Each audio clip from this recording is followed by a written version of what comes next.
Madaniyat endeksisi davamlashmoqda. Oshqushliq so'zlar. Madaniyat endeksisi, madaniyat, yashash usuli va madaniyat.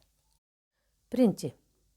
Madaniyat endeksisi yangi yot bir muhitga berib uzun muddat turgandan keyin his qilg'i bo'ldigan yurish turish, gap so'z, fikr qilish, yashash usuli qatorli jihatlardagi farq tufayli kelib chiqadigan hayron qilish, tushunmaslik kayfiyatidan iborat. Oddiy bir yig'iz gap bilan aytganda, madaniyat endeksisi yot bir muhitdagi ruhiy beyarimchilikni ko'rsatadi. Sayohat uchun ma'lum bir yerda qisqa muddat turgan odam madaniyat endeksisini his qilolmaydi. Ammo yot madaniyat muhitida uzoqroq yashab boqqan odam madaniyat endeksisidan xoli bo'lolmaydi. Chunki har qanday odam yot bir muhitga borgan qadar qiliblashib qolgan o'rib odat andisisiga, o'z millati, o'z madaniyatiga xos yashash usuliga ko'ngan bo'lib, o'zi ko'nganni eng to'g'ri deb qarab oladi. Agar dunyodagi jami odamni jahonda barliq o'rib odat ichidan birini tanlag'ili qo'ysa, aniqki har qanday odam dangsat ko'rgandan keyin o'z qavmining o'rib odatini tanlaydi. Bu Yunan tarixshunosi Eratostonning 25 asr ilgari madaniyat endeksisi haqida aytgan bayoni. Vaholanki madaniyat jihatiga kuzatish iqtidori ojiz bo'lganligi uchun nurg'un odam o'zini boshqalardan farqlantirib turgan omilning madaniyat farqi ekanligini his qilolmaydi. Biz o'zimizning yashash usulining amaliyotda ijtimoiylashishning mas'ul ekanligini, yoshning cho'ng'ishiga ergashib shakllanganligini bilmaymiz. Boshqalarniki ko'zimizga sig'maydi. O'zimiznikini hammadan to'g'ri deb qarab olamiz. Vaqtning o'tishiga ergashib turayotgan bu joy haqida har xil qaqshash sadolar anglandi. Menmu Havay universitetida chet ellik o'quvchilarning Amerikalılar va ularning yashash usuli to'g'risida aytgan baholarini, hatto norozilik sadolarini oldim. Bu Amerikalılar xizmat talbilari ekan, dedi bir braziliyalik. Erkinlikda bak oshirib ekan, dedi bir yaponiyalik. Bak shaxsiyat ekan, dedi bir xanzu savodishim.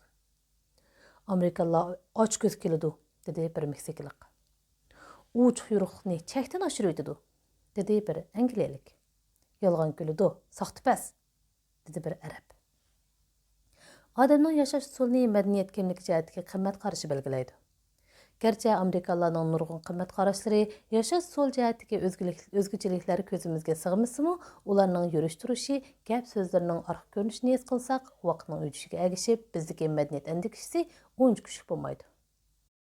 Men Havay universitetida turgan vaqtimning uzrishiga ergashib, Amerikalik saboqdoshlarim bilan uchrashish, xizmat qiladigan cho'ng yoshli kishilar bilan aloqa qilish va mehmon bo'lish jarayonida nurg'un ishlardan hayron qoldim. Nurg'un ishlarni tushuna olmadim, hatto qabul qila olmadim. Kelar hafta qiz do'stim tug'di, men dada bo'ladigan bo'ldim, dedi bir saboqdoshim Daniel bir kuni tanaffusligida. Xato anglab qoldimmi nima? deb qaytlab so'radim. Qiz do'stim tug'di? Ha, dedi Daniel. Biz jamiyatshunoslik nazariyasi darsida bir sinfda o'qiydik. Gepining o'randan qarsam o'zining dada bo'ldish oldida turganligidan nihoyat xushal ekan. G'arb davlatlardan kelgan boshqa saboqdoshlar uning gapidan hayron bo'lib ketmadi. Hatto muborak bo'lsin deb uni tabriklashdi. Ammo men hayron qolmay turolmadim. So'rang, mu nima bu? Teha Amerika o'tmagan qizdan bolliq bo'lish, yana kelib uni oshkor so'rin jakolash. Bolangiz o'g'ilmikan, qizmikan? deb so'radi Chikagolik qiz Patty. So'rmadim, tug'ilganini bilay deb, dedi Daniel. Yaqinqi yillardan buyon Amerikada o'qish yoshdagi bolalarning to'ydan burun yoshchiliklar bilan birga bo'lib, bolliq bo'lish hodisasiga qarata norozilik, cheklash sadolari kuchayib ketdi. Hatto ba'zi tanqidchilar oliy maktab o'quvchilarining, hatto o'rta maktab o'quvchilarining o'qib o'tib turib, yoshchiliklar bilan birga bo'lishi Amerika ma'rifidagi bir dog' degan ko'z qarashni ilgari surishdi. Tanaffus oraliqida Daniel bilan bo'lgan shu qatimliq parangdan keyin boshqa amerikalik o'quvchilardan o'qib o'tib turib nikohsiz bolliq bo'lish hodisasiga qanday qaraydiganligini so'radim. Yana nurg'un o'quvchilar bu hodisani qabul qilolmaydi ekan. Bu bir qisman ahvol, dedi oshxonamizdagi Doro. Ahli bor odam nikohsiz bolliq bo'lishning o'zining keyingi turmushiga qanday ta'sir ko'rsatganligini tushundi. Bundaq ahmoqlikni hargiz qilmaydi. Gerçi qonunda maktab belgilamasida bu cheklama bo'lmasa-mu, nurg'un o'quvchilar yana qabul qilolmaydi. Bir kuni yotoqdan kutubxonaga qarab ketayotganimda, udul tarafimdan bir jup qiz o'g'il bovoqlar orasidan ishtirgini chiqib keldi. turqudan ular maktabning to'liq kurs o'quvchilarida qiladi. Her ishkilisi ko'p bo'lsa 23 yoshlarda bada qiladi. Hayronlik bilan yaqinlab kelishimga qiz so'ng suyib o'tirib, harvining sayvinini ko'tarib etib, bo'g'iga sut parashiga uchirdi. Yigit uning yanında o'tirib, bolasini akilishga boshladi. Bu bovoq pek umoqkan, dedim ularning yanında to'xtab adab yusidan. Ha, bizning bolamiz, dedi yigit o'rnidan turg'ach faxrlanish hissiyoti bilan. Qiz man kulimsirab qo'ydi. Amerikalılar uçuq yuruq, samimiy yuzini gap qilsa qarshi oladi. Ularning chiroyidan o'rnimda to'xtab, bolasini maqtab qo'yganimdan xo'shal bo'lganligi chiqib turadi. Yigit igir kelishgan yigit edi. Qizmi chiroyli xo'sh bichim edi. Necha oylik bo'ldi? 5 oylik bo'ldi. Bu qatim qiz javob berdi. Ularning bo'g'i o'g'il bo'lib, bakli o'moq edi. Vatanda qolgan bolamni eslab qoldim. Mening o'g'lim 7 oylik bo'ldi, dedim men. Qancha seg'ingansiz a? Balangizning yendan ayrılg'ili qanchalik bo'ldi? deb so'radi yigit. Bek seg'indim, 4 oy bo'ldi, dedim men. Bu 2007-yil oktyabr oylarining 5 edi. Ularning bo'g'ining sut parashugini g'urtultib ichishi bolamning vatanlik chig'imda quchog'imda turib ko'zimdan ko'zin uzmay sut ichayotgan holatini eslatdi. Sizlar mush maktabda o'qimsizlar? Ha, dedi yigit.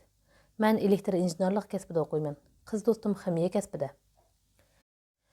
Yigitning qiz do'stim degani qiziqonlandi. Hamdi ortiq gap qilish absiz edi.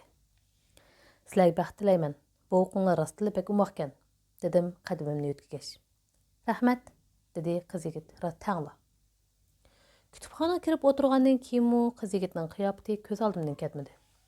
Bo'libmi haliqi qizning bir pishqon onadek mehribonlik hissiyoti bilan bo'g'iga sut parashiga ushkizib turgan holati meni azobliq aslimlar qo'yniga g'arq qildi. Bola qalbni pokizlaydigan so'pim, bola bir xil mas'uliyat degan xayollar kallamdan o'tdi. Boyqa qiz yigit o'zining bolliq bo'lganligini boshlag'i ko'rsatish uchun atay odam ko'p modigan yo'lda manganda qiladi. Turqidan o'zlari bundan keyin duch keladigan qiyinchiliklarni, masalalarni tuam mo'ljallab qo'yganda qiladi.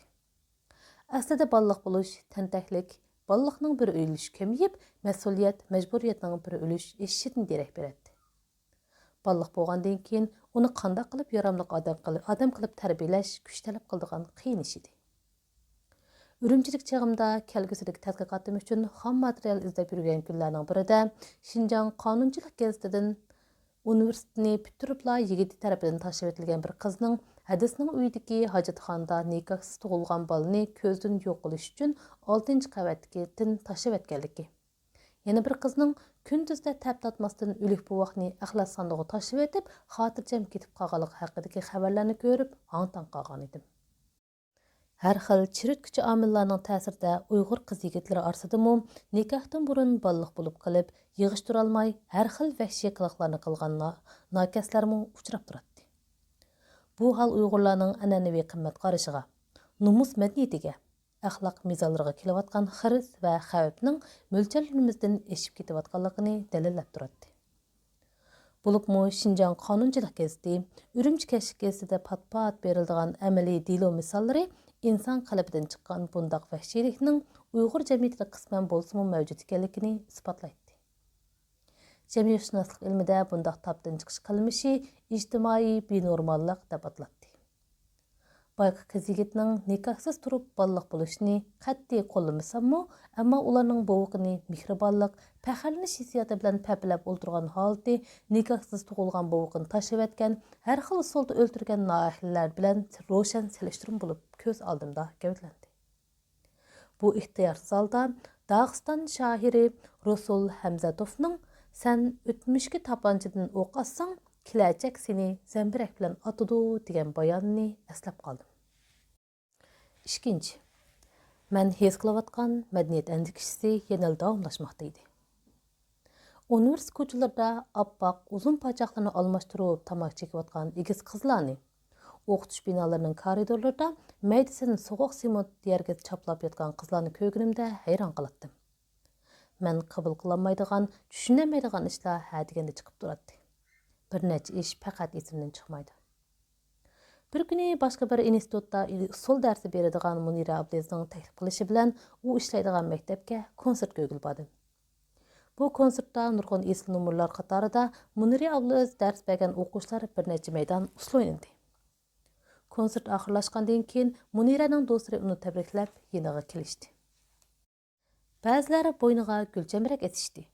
Shu orliqda zalning o'ttir retida o'tirgan bir o'ttir yosh, egiz, oq tanlik bir ayol "Urumchi, men Urumchini suyman" degenicha tasildab kelib Munirani quchoqlab, o'ng so'l mag'ziga cho'kildirib suyib ketdi. Uning hayajonli qiyofati va Urumchi deb tovlashlari meni hayron qoldirdi. Bir ozdan keyin Munira meni ko'rsib turib, "Bu yoq Urumchidan, mening yurtimdan kelgan Uyg'ur bo'ladi. Havoy universitetida o'qiydi" deb tunishtirdi. Bayqa ayol yanıl shundoq hayajonli kayfiyati bilan kelib, men bilan qo'llashib, ko'rishib ketdi. "Urumchi qaltis joy, Uyg'urlar qaltis xalq. Men Urumchini, Uyg'urlarni unutmayman. Munira bizni Urumchiga borgan. Men Uyg'urlarni suyman, men Urumchini suyman." Bu bekli hayajon ayol edi. Badanlarini harakatlantirib, chiroyini har xil tus kirgizib, qizirib so'zlaydi. Qarmoq Munira bilan bekmi yaqinda qiladi. Keyin o'qsam Munira 2007-yili iyulda o'z ishlayotgan maktabdagi bir qism o'qituvchi o'quvchilarni Urumchiga olib o'yin qo'ygan. Muniraning dadasi Ablez aka bilan Xurshidada ularni necha qatimlab qizg'in kutgan. Mehmon qilgan ekan. Borganlar qatorda bayqa ayolim bor ekan.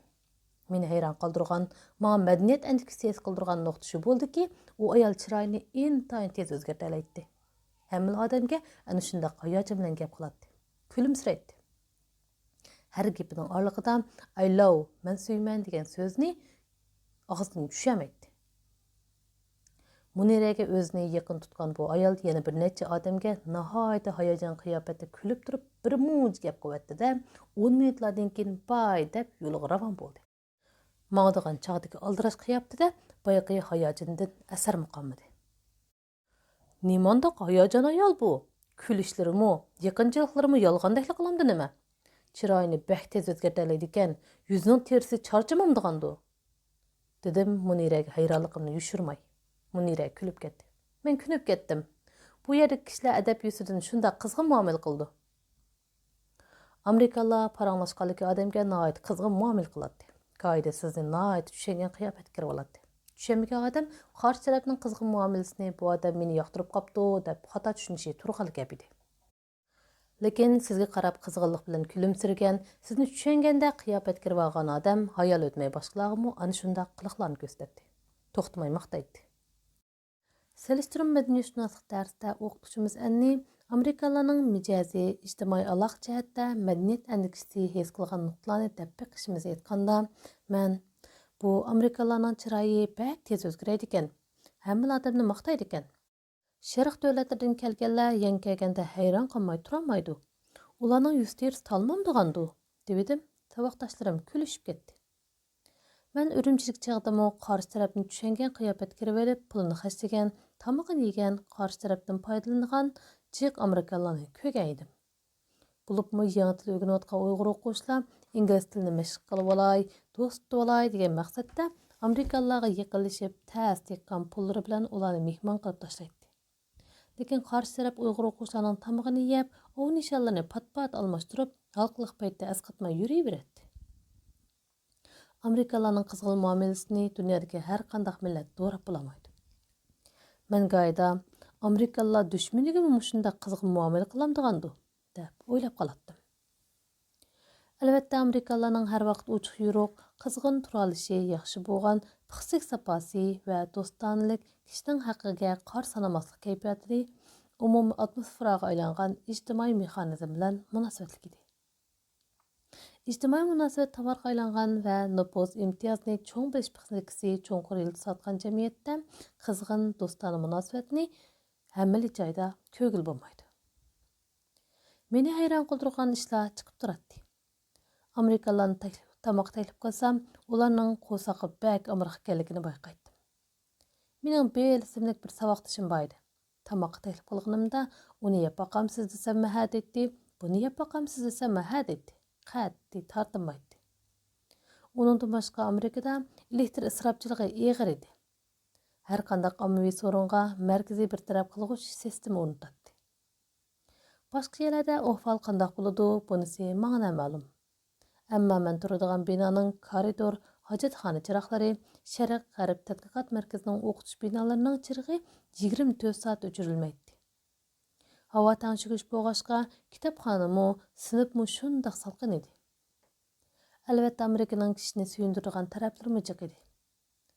Mən Amerikada pravını 10 gün içində aldım. Rəsmiyyət beceriş halqısının addiyliqi, iş sübtinin yuqurluqi, dövlət məmurlarının həmmil adamga öz tuqqunda qızğın muamil qilishi, Jungo tupurğıdan bağan məndək bir adamga yеңілaq tuyulatdı. 3. Mağa mədəniyyət əndikisi his qıldırğan yeni bir nöqtə şu boldu ki, Amerikanlar özünün turmuş usulunu həmmidən toğru dəb qarab alatdı. Çət əl mədəniyyətidəki hər qandaq turmuş əndisisi təcrübədən ötən və toğru buluşdan qəti nəzər özlərinin alimləri paketlik xulas çıxarmağıca onu qəbul qılmaydı. İlmi təkşürüşdən ötməyən hər qandaq nəsini xata dəb qaraydı. Biz Uyğurlar muzdək su içishni bədəngə ziyallıq dəb qarab çay içətdik. Meni heyran qaldırğını nurğun Amerikalıqlar suni muz qatıb durub içir ekan. Tamaq vaxtida su içir ekan. Mən bunu düşünə almadım. Hatta bir qatam Munira ablezning uyida mehmon bo'lganda, uning eri John bilan so'g'oq suv ichish foydaliqmi ziyonliq degan temada talashib qoldik. Sen suni bakchi qichir ekansan. So'g'oq suv odamni lahvo qilib etadi. Suv ichmay choy ich, dedim bir kun tamoqdan keyin. John suni haddidan ziyoda chiqichatdi. Har qatamda maxsus muz saqlaydigan to'nglatqidan muz parchalarini turqilishtirib tushirib, suni muziltib ichatdi. Suni kichigimdan tatib ichiyotman. Suning hech qanday ziyinini ko'rmadim, dedi John kulib turib. Uyg'ur tibobida muzdek suv ichishni ayollarga ziyonli deb qaraydi, dedim men. So'g'oq suv har kishiga yoqmaydi. John kulib ketdi. Muniram kulib ketdi. Ziyonli bo'lish natayin. Balkim ikki joyning klimatining o'xshamasligi odat kuchi sababidan shunday bo'lish mumkin, dedi John. Uning keyingi gapi meni o'ylantirib qo'yadi. Biz odatda boshqa millatlarning madaniyat jihatdagi xosligini tushuna olmaymiz. Hatto o'zimiznikini to'g'ri deb qarab olamiz. Amaliyotda bir maslik bo'lgan ko'z qarashmi madaniyatning mas'uli. Masalan, biz qo'lini yuvib bo'lib silkish qilmishni eg'ir olamiz. Ammo nurg'un g'arbliklarning nazarida bu noyat normal ish. Biz kal go'shti yeymiz. Ammo nurg'un hindilar kal go'shti yeyishni qabul qilmaydi. Biz kaptar go'shti yeymiz, ammo nurg'un chet elliklarning nazarida tinchlikning simvoli bo'lgan kaptarni yeyish yovuzlik. Bizning an'anamizda ayollar tug'utdan keyin kam degani 40 kun dam olishi, so'g'oq suv qo'lini tiqmaslik kerak. Ammo Munira ikkinchi bolasini tuqqandan keyin 3 kunda doktorning ko'rsatmasi bo'yicha doktorxonadan chiqdi. Apsi Xurshida da qizining tug'ib 2 kun o'tgandan keyin muncha tushganligini, hatto havo tanshig'ish so'tib turadigan muzdek balnisga o'rlashtirilganligini tushunolmagan edi. Bular baq qiziqkan, dedi Xurshida da. Balnischi shuncha so'g'oq, bu balni og'rib qolamdikin deb pek ansirdim. Muncha tushchu tahi. Nima ishkin tang? Hey, hech bilmadim. Bizning vatanda tug'utgan ayollar hargiz bunday qilmaydi. Ablas aka bilan Xurshida hada tug'utning oldi keyinda qizni yolg'izlik tatib qolmasin deb 2008-yil mart oyining oxirida Havoyga borgan edi. John bilan so'g'oq suv ichishning foyda ziyon to'g'riliq paran qilgandan keyin bu nurg'un Amerikaliklarning muzdek suv ichirganligini bayqadim. O'zimnikini to'g'ri deb qarab yurgan chog'larimda doktor Patmanning Suv eng yaxshi dori degan kitobini ko'rib qoldim. Avtori kitobida nurg'unlagan kasalliklarning suvsizlanish sababidan kelib chiqadiganligi, o'zining nurg'un bemorlarning kasalini qarallik suv ichishga bo'yirib saqlaydiganligi, qahva emas, choy emas, faqat suningla suvsizlanish tufayli kelib chiqqan kasalliklarning oldini oldiganligini aytgan edi. Keyin men bu kitobning uyg'urchasini Urumchilik kitobxonlarida ko'rdim, o'ylanib qoldim. Urumchilik chig'imda demisimi so'g'oq suv ichishning ziyinini o'z amaliyatimda his qilgan edim. Akşamlar suv ichib yatsam, atsi qapoqlarim ishigan holatda eg'ir qo'patdim. Qaraganda balkim bu biz yashagan zamindagi klimat sababidan bo'layotgan ish bo'lishi mumkin. So'g'oq suv haqidagi madaniyat andikishisi mushundaq bir nuqtani his qildirdi. O'xshamagan millatlarning o'xshash hodisa haqidagi o'xshamagan qarashi ular yashayotgan o'xshamagan madaniyat muhitining mas'uli. Amaliyotda yashash usulimi bir xil madaniyat. Mən mədəniyyət haqidagi tunuşumning to'liq yuzaki va bir taraflama ekanligini his qilib, nurg'un materiallarni ko'rdim. Biz aslida madaniyat degan uqumni to'liq tor ma'noda tushundik. 1950 yillarda Angliya Birmingham universitetida madaniyat tadqiqoti to'lqini qo'zg'ab dong chiqargan dongliq madaniyatshunos Richard Hawkins 1957 yilda nashr qildirilgan Savodliq bo'lishning foydasi degan kitobida madaniyat haqida mundaq deydi. Madaniyat to'liq muhim bir uqum. U bizga insonlarning turmush amaliyatining quruq sababsiz paydo bo'lib qolmasdan, balki jamiyatning yo'g'on qurilmasi ichida xizmat, oila turmushi qatorliq nurg'un taraflarning yo'g'rilishidan butilganligini esimizga soladi. Yana bir angliyalik madaniyatshunos, donglik olim Raymond Williams o'zining Madaniyat va jamiyat degan kitobida madaniyat barliq turmush shakli deb ta'bir beradi. Anthony Giddens o'zining Jamiyatshunoslik degan mashhur kitobida bizning kundalik harakatimiz yoki odatimizda madaniyat omili aks etadi. Madaniyat yashash usulini belgilaydi. Qimmat qarash yashash usulida muhim rol o'ynaydi deb ko'rsatadi. Meni hamida hayron qoldirgan ham xushal qildigan ish Amerikada ommaviy so'rindagi tamoq chekishning qonun tarafidan cheklanganligi bo'ldi. Avtobuslarda, ommaviy so'rinlarda tamoq chekish qonuniga xilof degan xat ko'zga chiliqqidek yerga chaplaqliq turadi. Har qatim Sharq G'arb tadqiqot markazining 4 qavatli binosi oldidan o'tganimda xizmatchilarning pastki gullik oldida maxsus bekitilgan joyda tamoq chekayotganligini ko'rdim. Bo'libmi ommaviy so'rinda tamoq chekishning ziynini qonun darajasiga ko'tarib muomala qilish, tamoq chekish tugul tamoqining isidan munirdigan qochadigan mandak bayqushni haqiqatan ta'sirlantirdi. Oshxonalarda, restoranlarda nurg'un ziyofatlar qatnashdim. Hech qanday odamning tamoq yeyotib, tamoq chekkanligini ko'rmadim. Ammo qishki ta'tilda yurtga qaytib, Amerikaga kelishdan g'ayri tuyulmagan bir ishdan nihoyat qattiq hayron qoldim. Do'st birodarlar istimni qilib so'rilar boshladi, mehmon qildi. Ammo men xushal bo'lmadim. Sababi targ'in ayrim xonalarga o'rlashtirilgan ziyofatlarda necha odam tamoq yeyotib, tamoq chekatdi. Mening burnim tamoq isiga bek sezgur edi. Shunga tamoq chekuvchiga noroziligimni bildirolmagan bilan ko'nglimda qattiq beram bo'latdim. Uyda cheksin, yo'lda cheksin, ishxonada cheksin. Endi o'tab teshib tamoq yeyotibmi chekemdi. Nemishki başlarını oylamaydigandı bular, deb o'ylaydim. Albatta, bu mening Amerikaga berib bilibla o'zimdagi ba'zi kishilar odatlangan turmush odatiga dimoq qaqqanligim emas edi. Tamoq yeyotib tamoq chekish ziyonliq ham qabul qilg'il bo'lmaydigan axloqsizlik edi. Hatto yashash usulini, ziyonliq odatlarni jamiyatda qanchalik umumlashidan qat'iy nazar tugutish kerak. Helimi yaxshi, yaqinqi yillardan buyon Urumchi va boshqa viloyatlarda tamoq chekishga ruxsat qilmaydigan tez tamoqxonalar borliqqa keldi. Bu bir yaxshi boshlanish, ham o'zimizga xos asli yemak-ichmak odatimizni davomlashtirish yo'lida besilgan muhim qadam edi. Odatda madaniyat andikishisi bir mezgil sirtda turgan odamga qaytlanma inkos sifatida ma'lum bo'ladi. Sirtdan kelganda odam yurtidagi nurg'un turmush odatlarining hayron qolarliq ekanligini bayqaydi. Men qishliq yoziq ta'tilda Urumchiga kelganimda tabiiy holda ilgari hayron qolmaydigan ishlardan aniq his qildim. Odam bir so'rinda ehtiyot yuzidan yoki qarshi tarafning xato tushunib qolishidan ansirab, masalalar haqidagi qarashlarini aynan bayon qilolmaydi ekan. Kishilardagi shuhratparastlik odam hayron qoladigan darajaga beribdi. Kishilarning o'ziga ishongan, ko'ran qiyofatini tez tamoqxonalarda oson bayqag'il bo'ldi ekan.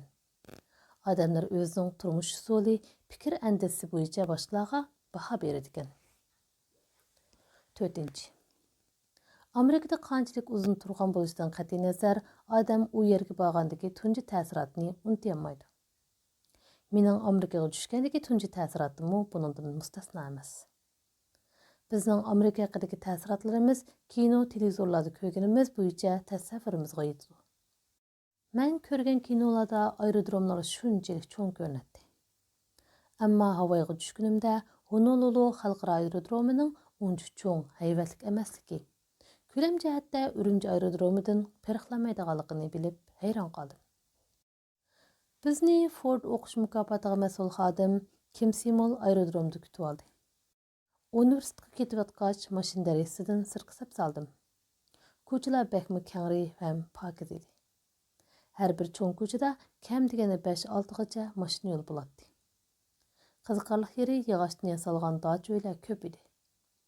Egiz osmon pilak binolarni jiq ko'gil bo'lmaydi. Qahvaxonalar mangdamda bir uchraydi. Kunlarning o'tishi bilan Honoluluning Jungo bozorida sahil bo'yida musofirlarning jiq puldiganligini ko'rdim. Ular yo'l bo'yida o'ltirib tilamchilik qiladi. Bu hol ko'chada qatorlashib kelayotgan esil hashamat pikaplardagi esil zotlarning turqi bilan ro'shan selishtirim bo'lgan edi. Har xil davlatlardan kelgan chet ellik o'quvchilar bu joy haqida har xil baholarni beradi. Amerikalılar yurish turishiga kiyimga diqqat qilmaydi ekan. Mod kiyimlarni jiq kiymaydi ekan. Ayollari egiz boshliq oyoq kiymaydi ekan, dedi bir braziliyalik o'quvchi. Ular rohat kiyimlarni jiq kiydi ekan, ammo pokizlikqa bak ahamiyat berdi ekan, dedi meksikalik o'quvchi. Bu yerda nimalar kiyib yursa bo'laveradi ekan. Men bu yerda ozodlik tuyg'usini his qildim, dedi bir malaysiyalik o'quvchi. Bu yerda uylarning eshigi ochiq bo'ladi ekan. Qo'shni uylarning oraligiga fasil tam silinmaydi ekan. Vatandan unsin plastinkalarni jiqroq akilib olish kerak ekan. Bumuş bu yer bakil zerikish ekan, dedi Xibidin kelgan bir xanzu o'quvchi. Bu yerda qushlarning jiqliqi odamni hayron qoldirdi ekan. Jungoda bo'lsa bu qushlar bo'g'izlanib, qo'rm qatorida ziyofat ustiga chiqqan bo'ladi, dedi Fujiandan kelgan yana bir xanzu o'quvchi. Chirkov nim degan jiq? Hamma o'rlar o'zlarini boshqalardan farqlantirib turish uchun qo'lqa halqa yasab oldi ekan, dedi botaniyalik bir o'quvchi. Amerikalılar nəhayət sipoya adablik keldi ekan. Odamga yaqinlik kulimsiraydi ekan, yo'l beradi ekan. Binolarning ikki kirish eg'izida to'qirishib qolganda ishga ichib beradi ekan, dedi bengallik savodishim Jahongir. Amerikalılar odamning ko'ziga tikilib turib qaraydi ekan. Bizning davlatimizda boshqalarga tikilib qarash adabsizlik bo'ldi. Shun bu yerda yangi kelganda sal moslashamdim, dedi indoneziyalik Agu. Bu yerda saqchilardan erlardan ehtiyot qilishning hojati yo'q ekan. Ayollarga jinsiy parakandalash silish qonunda qattiq cheklandi ekan. Bezang erlarga yo'liqqanda ayollar saqchiga ma'lum qilsa bo'ldi ekan, dedi Salvadorlik bir qiz. Hayronman. Bu yerda odamlar ko'chaga chiqib urushga qarshi namoyish qila olar ekan. Bizning davlatimiz bunday qilish mumkin emas, dedi bir birimlik yigit. Men madaniyat andikisi temasini nuqta qilib turib, oshxonalarda, kitobxonlarda, sinflarda chet ellik o'quvchilarni ziyorat qilgan edim. Yuqorqilar o'xshamagan davlatlardan kelgan o'quvchilarning Amerika jumladan Havoy haqidagi farq ta'sirotlari edi. Men o'zimmi kishiga madaniyat andikisi his qildirgan ishlarni ko'zitishni to'xtatmadim. Hayron qoldigan ishlar uchrab turadi. Muniraning uyida mehmon bo'lganimda bir necha salobatli odamning gulam selingan yerga oyoq solmay kirganini ko'rib hayron qolgan edim. Darsxonalarda qizlarmi seg'iz chaynab, aynaga qarab o'tiraveradi. O'quvchilar dars orlig'ida muallimga dabmi qo'ymay sirtqa chiqaveradi. O'qituvchimi hayron qolmaydi. Nurg'un amerikalik o'quvchilarning og'zidan sat gapning chiqadiganligini o'qib hayron bo'lmay turolmadim. Boshqalar mulozimat qilsalar choy pul berish kerak ekan. 2008-yili 12 yanvar vatandan qaytib Honolulu aerodromida taksiga chiqdim. Maktabga kira haqqi $29 chiqdi. Men $1 qo'shib shoferga $30 berdim. Shofer xo'shallik bilan eg'ir chamdonlarimni mashinadan ilib yotoq binosining oldidagi palampaga qo'yib berdi. Undan boshqa kech soat 9dan keyin barliq tijorat so'rinlari taqildi ekan. Tasavvurimda Amerikalılarni endi qurol ilib yuriydi deb o'yladim. Unda emas ekan. Bu Havoyning fuqarolarining endi qurol ilib yurishni cheklangan shtat bo'lishi bilan munosabatlikda qiladi. Amerikalılar bak tez uchiq yuriq keladi. İjtimoiy aloqada ortiqcha ko'rinib ketishning hojati yo'q edi. Agar bir odam tamoq yeb etib, velkini xato tutib olsa yoki ko'k rangli podachilar ishtinni kiyib ko'ktil harag'oz ziyofatiga qatnashsa, hech kim hayron qolmaydi. Odam Amerikalılarning urf-odatini tushungandan keyin ushshaq ishlarga asilib olmay, texmi muhim bo'lgan ishlarda o'rtoqlik tuyg'usi his qilishni o'rganadi.